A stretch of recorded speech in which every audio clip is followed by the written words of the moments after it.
Hi, my name's Lachlan Wilmot. I'm the Strength and Power Coach here at the GWS Giants.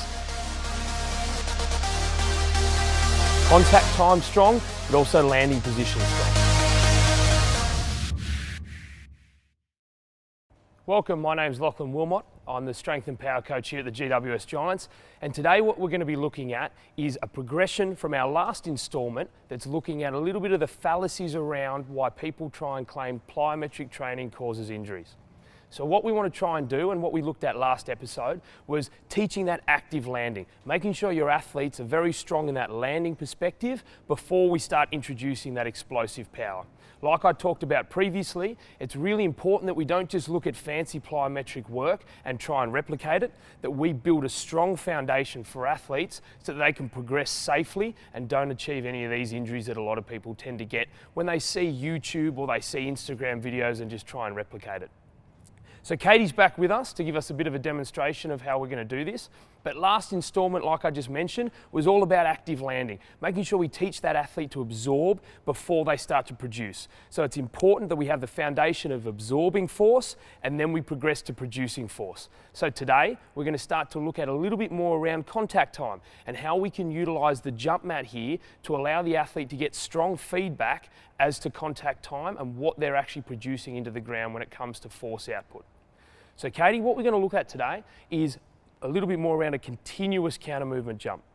So we're going to use the jump mat so Katie can see this feedback, and as she's doing it, she can adjust her contact time to get below 200 milliseconds. You can set the contact time to whatever you want, but for now we're going to leave it at 0.2 because we know via a lot of research that's looking at it that that's going to be really effective for our plyometric training and teach good stiffness. Now, when I talk about stiffness, that's not muscular stiffness, we're looking at joint stiffness. So ankle, knee, hip. We don't want Katie to absorb every single movement with a big drop in her center of mass. We want her to try and be reactive and use that elastic power of her Achilles tendons and all of her patella and quad tendons. So let's give a little bit of example for me. So hands on hips to start. We're going to be set, nice and controlled. And in your own time, I want you to get at 4 counter movement jumps as quickly as you can, looking for maximum height, but also very short contact time. When you're ready. Beautiful, and relax.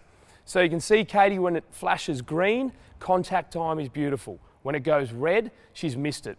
As she started to go, you can see her focus becomes on contact time. So the height starts to diminish and you noticed her start to move backwards. So it's really important for the athletes to understand that although contact time is important, it's not the be all and end all. We need to make sure we're still producing maximum force and it doesn't just turn into some skipping. So let's try again, Katie. This time we're going to look for really big height and really focus on jumping as high as you can.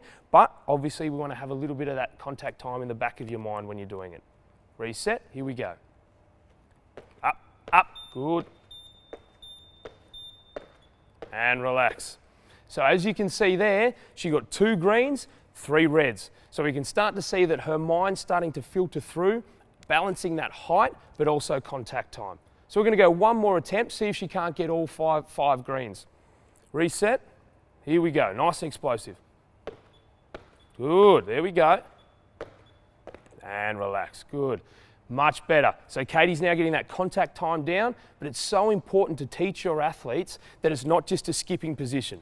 Don't let her change her jump patterning just to try and get the contact time correct. Now, what sometimes tends to happen is as athletes get into this continuous position, that valgus collapse of the knees occur. So a good example of how to fix that is using our trusty old mini band. So Katie, I'll get you to put that on just above the knees for me.